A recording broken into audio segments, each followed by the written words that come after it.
All right, Chandler Parsons, 9-year NBA vet. I brought him on FS1 The Herd about a month or two ago. He was great. And so we said, let's go to the podcast space, because then you can just swear and stuff, and it's way, way better. You can be really authentic. So, by the way, you're retired. Don't you live in Malibu, you told me? I do. Yeah, I'm out here full time pretty much. So what did you do today? Your life? Today I played a quick 18 at 8 a.m. this morning at Sherwood, which is the club that I belong to. Wow. Yeah, came back to the house, took a little walk on the beach with the dogs, and you know what? The big German, actually, Dirk, is coming over tomorrow night. So I got a whole little pickleball, little chef night tomorrow night with Dirk and his wife coming over.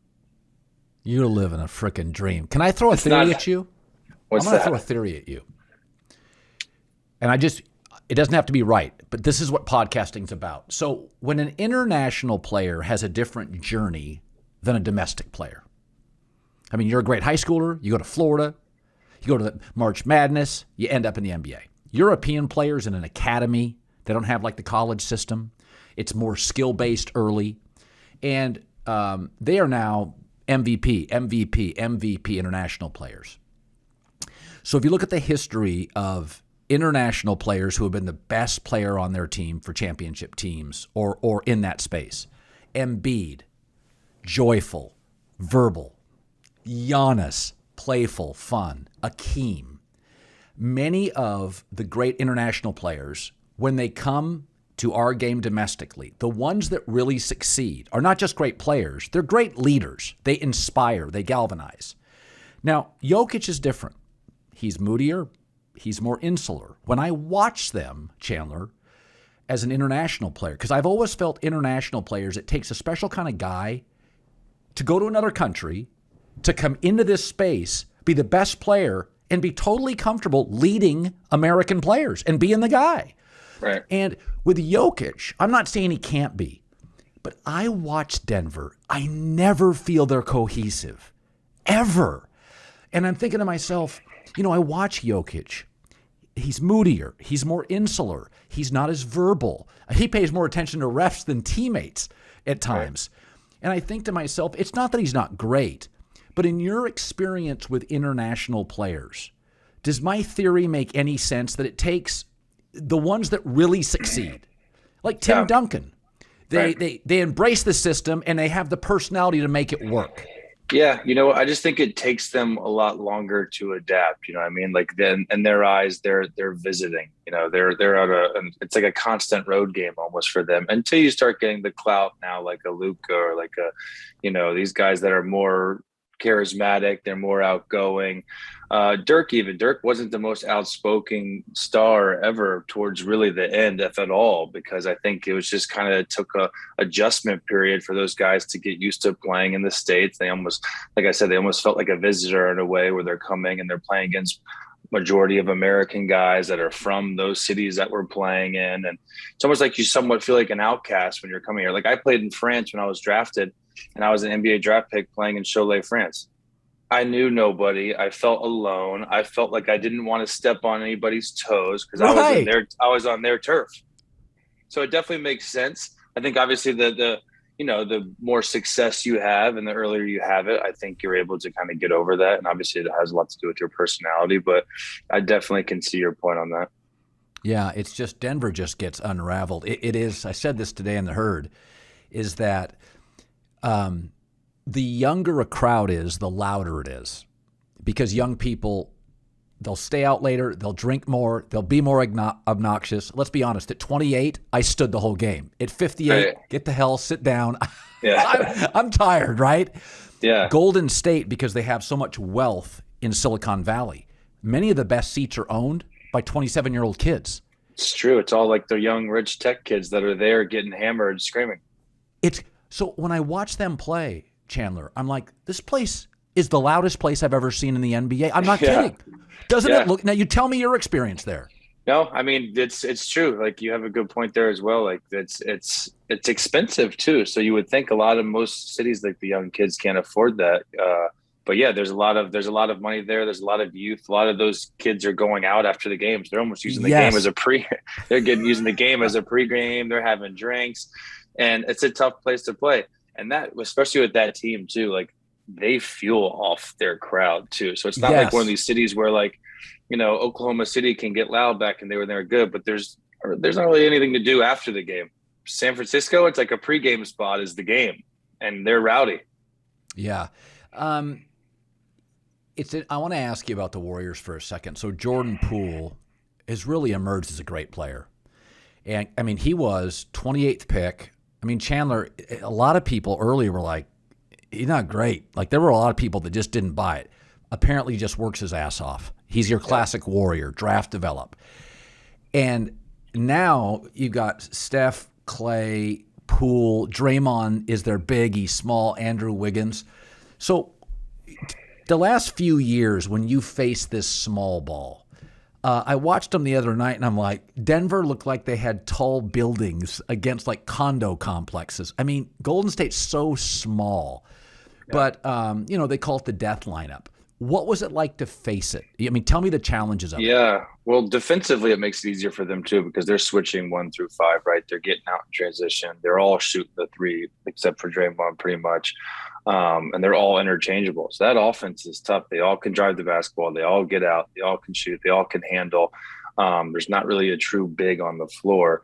And Jordan Poole, you got to give a lot of credit to. To me, he's the most improved player in the league. The guy was in the G League last year, and now he's putting up 30 in the playoff games, and he's having fun, man. Like he's fueling off the young crowd you're talking about. He's talking shit. He's doing things well beyond his years. And I mean, look, obviously Steph, it's still his team. But I think right now you look at that team, I think he's the second best player on their team. He brings a dynamic to them that's nuts. I know how valuable Draymond is. I know what a legend Clay is. Andrew Wiggins an all-star, but right now that kid is balling, man. And he's literally allowing them to bring Steph off the bench because they're comfortable starting him without like getting hurt.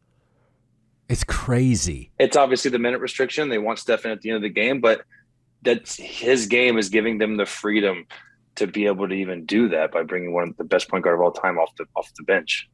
How do you think they match up with Phoenix, with Poole's emergence? I mean, I think that's going to be the Western Conference Finals. I think that's and it's going to be a doozy. I think Phoenix still has an edge. I think Phoenix, especially the way CP's playing. I mean, he had an incredible game 1 too.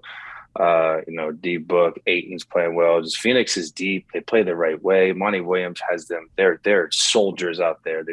They play so hard. They're tough. I love Mikal Bridges. I think they match up really well. I think it'll go to 6 or 7 games, but I still would give Phoenix a little bit of the edge. But man, it's going to be fun. By the way, Bridges is another classic Villanova guy. I'm watching Brunson the other day, and I'm like, I said on the air, I said, give me 3 Villanova guys on every roster. And you'll be just fine. They're all coachable. None of them were 5-star. None were one and dones. Did you ever play with a Nova guy? I played with Kyle Lowry my rookie year. He was on the Rockets with me. He was same kind of way. He was a little different, I guess, but he's still like he's such a floor. He's like another coach on the floor. Right. That's what Jay Wright recruits. He goes to the Maryland, the D.C., Maryland area, and he goes to that sort of Jesuit league. Good schools, good coaches. The kids have to play defense. There's no BS. They go to Villanova for 3 years. He demands defense. I mean, they had a player this year whose dad was a cop, got no scholarship offers, ended up being Co-Big East Player of the Year. Like, only Villanova does that. Yeah. Yeah, it's impressive. I mean, a lot of that has to do with Jay Wright and that system and that culture he's created. The guy's a genius, and he's well-loved and well-respected. But, yeah, their players are just like you want them on your team for sure. Okay, so you have to give me insight. I'm not bothered that Kyrie flipped fans off. I mean, I wouldn't do it. I get people that give me some crap, but I don't give them fuel. I smile. And there is racist stuff. I've heard bad stuff about Utah, Boston, where it really crosses the line. But in your years of getting it, was there ever a moment, Chandler, where it's just like, oh, I'm just not in the mood. I'm having an off night? I mean, yeah, and it's funny you say Utah and Boston. Those are two like of the legendary shit talking, inappropriate fans where they take it a little bit too far. The Portland's, the Oklahoma City, same way, like those guys. But you know what? I love it. I think the banter between the fans and the players is really fun. Obviously, every player has a line, and then if you're struggling in this situation, Kyrie obviously played there. It didn't work out, but and that it's I understand where he's coming from. Like, would that stuff is for social media almost to talk like that. Like you would never tell Marcus Marty sucks like in at a bar, right? Because he'll beat you up. like he'll beat you up. So it's the fact that they think they can buy a ticket and they just have a free for all to say whatever they want to players isn't exactly fair. But at the same time, Kyrie, you got to rise up. You gotta not react to that because big picture. There was no solution. You lost $50,000 and it's only going to get worse next game. Yeah. I think he's the best finisher under 6'4" I've ever seen in my life. And I've been watching the NBA since 72. I remember watching, sadly, Jerry West, Gail Goodrich, and an old Wilt Chamberlain. That was my first game. Yeah. And Wilt had the headband. He wasn't very fast. He didn't jump as much. And the first great point guard I saw was Tiny Archibald. People won't remember him, but he played for the Celtics. I think he was number 7. Calvin Murphy wasn't long after that. I've never seen a player like Kyrie. Like, I don't know if it's quickness. I mean, he's obviously got a really pure shot. Mm-hmm. If I'd never seen Kyrie play, you're a scout, I'm the GM. Describe him to me. I mean, the guy he's poetry in motion. The guy can shoot. He's slippery. He's smooth with the ball. What makes him his layup package, like you said, it's unbelievable. He can go right. He can go left. He can reverse. He has the spin off the glass. He's got a float game to him. He's got a step back. He'll post you up. There's nothing really he can't do with the ball. I think he's an unbelievable player and finisher and ISO player. And that series also, everyone's really talking about Minnesota, Memphis. I think that series is the series to watch. That feels like it should be like the finals. Like it is. It's physical. They're getting chippy with the whole shit with Kyrie and the fans, and it's destined for a 7-game series. And that's the series that I think is the one to, it's going to be awesome. I mean, you had Billy Donovan at Florida, so you've had a great coach, and he's part of the Bulls' resurgence. My question about Steve Nash is, I don't like their end-of-game possessions with Brooklyn. It's just like, it looks like a bad YMCA set. Like, somebody said this to me the other day, that Steve Kerr sort of demands that you kind of fit into the system. They like you to move the ball. And that Kevin Durant maybe doesn't love it. And he kind of likes that left angle shot. Was Donovan ever willing to just freestyle end of possession? No, he was more of a structured offensive guy, but he also, we didn't have a KD or a Kyrie to be able to go straight Rico Hines, pick up basketball and go get a bucket.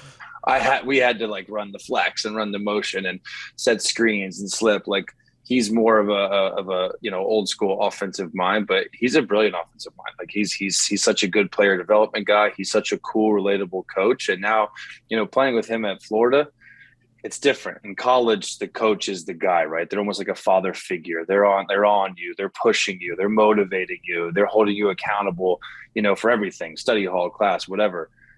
He was more of and he's a school Patino, right? He was he was tough.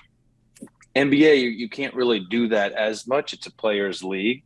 So I think his personality can kind of overshadow that, and he can relate with the guys, but also put his infrastructure of offense in. And I love what they did in the offseason with those guys. And he's done a really good job there. But no, he never really had, guys like that to go and get a bucket and just let him kind of play.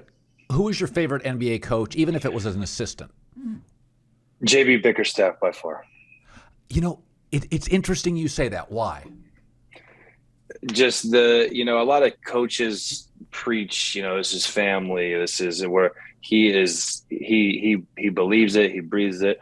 Not only is he special with his X and O's and his timeout, play calling and substitutions. He knows the game very well, but he just has a way of relating with players to bring the best out of you. And in the NBA, these guys are they're egotistical, they're sensitive, they get pissed, and if you don't mess with the coach, like you're not going to play as hard for him. So when you see JB like Cleveland this year, he was my coach of the year until they absolutely shit the bed at the end of the season. But those guys, they ride for him. They play so hard. Those guys, and I know why. Like they love him. Like that is his guy. He just gets that. He gets it across to them that, you know, they're family, and it's their. There's no personal feelings when you get taken out or if he jumps you, because you have that mutual respect. You know, I think I was shocked that Cleveland didn't get in. I mean, they had some injuries during the year. Jared Allen injury is a killer for them. But, I mean, I saw Mobley make a move in that first playoff game. Dude, he's going to be 27 a night. Like, he is good. He's the real deal. He's so bouncy. He's got game. Yeah. So I was talking about, you know, these NBA playoffs historically, number 1 or 2 seeds win the title 89% of the time. So I've always had this sort of belief that owners became owners and billionaires because there's a level of greed. But now that you get your money now overwhelmingly from TV networks, not from people in the seats. So I would go 3 games first round, 5 games until the finals, and then I would go 7. And a lot of people push back, and the takeaway is, oh my God, what if the favorites lose? And my takeaway is, college gives you 1 game. I mean, you played on a Florida team that won back-to-backs. You guys know when to switch it on, switch it off. It is, and the other thing is, we're seeing a ton, Chandler, of injuries the last 3 years. Now, some of these guys, they have more power and money, they take games off. But I do think something's happening in the league where it's more of a cardio league. It's not as physical. And I'm seeing so many calf injuries. Yeah. And I'm thinking to myself, I mean, you talk to these guys, not all these days off are serious injuries, but it does feel like there's a lot more tweaks. What the hell's going on? Yeah, it's an interesting point. Like if the Dallas series was a 5-game series, would Luka play tonight? You know what I mean? Like, is it, I mean, the season is long, and the preseason when I was playing, it was way too long. It was a 2-week training camp, 7 preseason games. You'd have to go to China, and play, 2 international preseason games. And then you play 82 games, and then you hit the playoffs. So like it was a lot. And I think with the amount of injuries, I think that's obviously, a big issue and a big deal. But yeah, I mean, I could see shorten it. Like, NFL, these guys, they get 1 chance, and you lose, and the Chiefs lose, they're done. Yeah. So I think it will eliminate a lot of the resting, and I think it will eliminate a lot of the stuff. But I'm old school. I love, like, now that I'm out of it, I'm glad there's 7. Like, I want to watch Memphis play for 7 games. I want to watch the Celtics Nets play for 7 games. I'd hate for it to be shortened, but it does. You do have a good point. We got into this Patrick Beverly thing the other day. Is that everybody in the media overreacts. And my takeaway is I saw Bill Laimbeer tackle guys. Okay. So Pat Bev's just annoying. I mean, we don't even have a hand check now. So what's the line? Like Tony Allen was really physical, really, but I never felt he was cheap. I thought Laimbeer was cheap. What is the line? Like, how is Beverly viewed among players? Yeah. And I played with TA. I played with Patrick Beverly in Houston. So I played with both those guys, and they're very similar. They're both from Chicago. They both talk a lot, and they both back it up. They're both very physical. And both those guys, I think they realize that's their craft, right? Their stats don't really show, their impact. But with a guy like Pat Bev, it's refreshing to see a guy like that still care as much, and it's contagious. And he gets the guys jacked up almost to a fault where when you're watching it from the outside, it's kind of obnoxious, and you like it's oh God, it is. It's a little much, but that's his talent. Like, and that is a talent that he has this mindset every day that he's just going to go in and he's going to annoy and he's going to pester and he's going to play physical and try and make it miserable for John Morant for 7 games if it goes that far, because he knows he's not going to have 30. He knows he's not going to have the ball at the game on the line to win the game. So that's how he can impact winning for his team.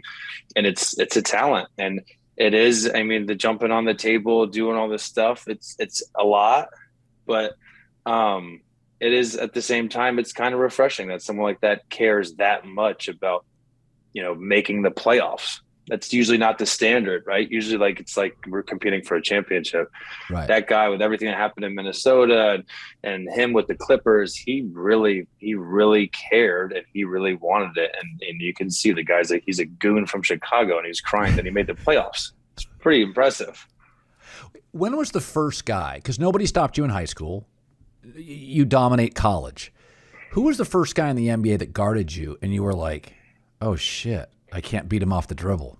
It's interesting. My fifth game, the Rockets started off like 1-4 my rookie year, and Kevin McHale was my head coach, and JB Bickerstaff was my assistant. And I was getting garbage spot minutes. I didn't really play. And we go to Oklahoma City, and you go to 3 hours before when you're a rookie. You're shooting at 4 o'clock for a 7:30 game, and McHale goes in there and he writes the lineups on the board. And, it's like Lowry, Westbrook, and then it goes back and forth. And it says Parsons, Durant. So I'm starting my first game ever, my fifth game of my career, against Kevin Durant. But what I didn't realize is that I wasn't good enough or respected enough for him to guard me. So I had Cephalosha guarding me. And that dude was a glove. It was the guy. I couldn't get by him. He was faster than me. He was stronger than me. He was way disciplined on my shot fake. He knew all our plays in advance. He was a very, very, very good defensive player that I always struggled against. So that night you go home, are you just thinking, shit, man, this league, I don't know? Well, yeah, because even in college, you get away with, being more physical or better or taller, and you can still go out and have 30 against Chattanooga. There's no Chattanoogas in the NBA, right? There's a 5-star recruit on the other end. No matter how bad or well he's playing, he's elite. And so, yeah, you learn real fast that this is, it's a tough league. And no matter how good you play or no matter how bad you play, there's 82 games. So you got to move on regardless. Mark Few at Gonzaga was on that USA basketball team. And I asked him once about Kevin Durant. And he said, okay, he goes, just think of how great the talent is on USA basketball.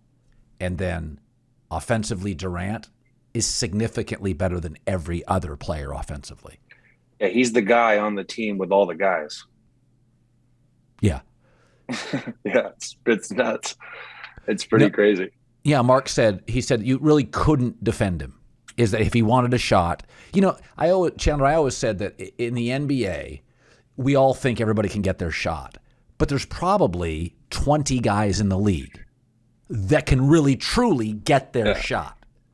It's not as many as you think. No, there's the elite shot creators, but it's funny because like my boys back home, they'll make fun of a player, right? They'll be like, oh, Brian Scalabrine, he's trash. Or like, oh, I would have been. And I'm like, do you know what this man would do to you if you tried to guard him? How good you have to be the worst player on an NBA team? So it's funny, when my normal friends, they'll watch an NBA game and it looks like they're horrible because guys like Cephalosha or Tony Allen or Patrick Beverly are guarding you, but they like to compare it to their LA Fitness rec league game. Well, the first time I met Steve Nash, so for years I watched Steve Nash, and he had, remember the Amari team, and Nash always looked so tiny on the floor, and then he now works out at my athletic club in LA, and I'm 6'2", 190, and he's significantly taller than me. And by the way, that dude can get on a treadmill for 4 hours. Yeah.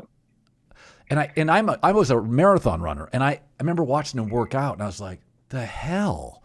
Yeah, it's you'll even see that in college too. When throughout my 4 years at Florida, there were so many really, really good college players like Jamont Gordon from Mississippi State or Sundiata Gaines from Georgia. They just never made the NBA, and they were so good even in the high major Division I basketball team, and didn't sniff the NBA. It's tough. You had an accident, hit by a drunk driver that really ended your career early. You're not bitter, and I think about this, and I didn't know if I was going to ask you about it, but I think if somebody ended my broadcasting career early, I'd probably be bitter. Not get fired. What if somebody slashed my throat, or something? Yeah. But there had to be times, Chandler, where Jesus, this is your love, it's your passion. You gave your world to it. You're not bitter though. No, or privately? I'm not. I wouldn't say I'm bitter. I think, listen, my whole dream as a kid from Orlando was to make the NBA and play in the NBA. I never had any aspirations after that. Never even thought it was possible. Right? I was the kid watching the Orlando Magic in my parents' house, and then every time out, I would run outside of my backyard and act like Penny and do what he did. Like, I thought these guys were freaks. I thought they were aliens. I thought there was no way I'd ever be them. And then I had success in the NBA, and I obviously my career was riddled by knee injuries towards the end there, Right. but yeah, it sucks to be, this is the love of my life and it was taken away from me out of nowhere. But I think timing is everything. Everything that happened in the world the last 2 years was shitty. I got married, I had a child. So like you kind of put things in perspective where things that are bigger than basketball, and Right. that kind of helps me, not be that bitter old head that's like watching these guys now play and get paid and think, I'm better than them. I should still be playing. I did a great job connecting with people and having a career after basketball. So yeah, it sucks. I wish I could still be playing, but now I get to hang out and talk to cool guys like you. Do you remember the first moment? Take me to the first moment. And this had to be crazy that you said, I can play in this league. I think I can be a pro. Yeah. Like I said, after that first start is really like, because I love Kevin McHale growing up. I love Larry Bird. I love the Celtics. I watched every basketball game. I was obsessed. And to have Kevin McHale as my head coach put me in the starting lineup of an NBA team was my first kind of like eye opening, like, holy shit, like this is real.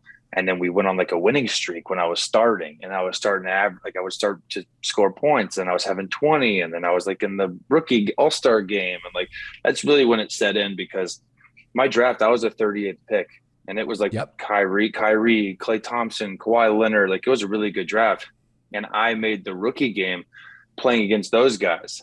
And I was like, that's where I kind of officially was like, all right, like I'm here to stay. Like, this isn't just, a fluke. Like, and that's where I started kind of focusing and, dieting and weight room and stuff like that. But that was kind of the first initial, like, wow, like I really did, I made it, and I'm here.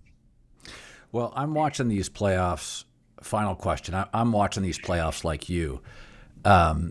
And I do think Boston, Brooklyn's the best series for me. Like, nothing against Memphis, Minnesota, but they're so damn young. I don't Yeah. see those teams getting past the Suns, because I always think the NBA, and I think you probably do too, it's just steps. Like, you just can't walk in and fly through the playoffs. The lowest seed Right. that's ever won is Houston in the mid-90s, and they had Drexler and Olajuwon, and they won the year before. Like, They beat Orlando. yeah, so like six, Yeah. seven seeds, like it's not going to happen. It's 7-game series. But the one team that's interesting is Golden State, because even though it's been sporadic, guys have been hurt, there's just Kuminga and Poole, and give me a little of their magic. Give me a moment playing them that I can't see on the floor. I can't tell, because there's nobody that quite. I mean, Chandler, when they started this thing about 10 years ago, they were shooting 33s and people were shooting like 8. Like, Right. when was the first moment you faced this group of guys and it was like no basketball you'd ever been on the floor against?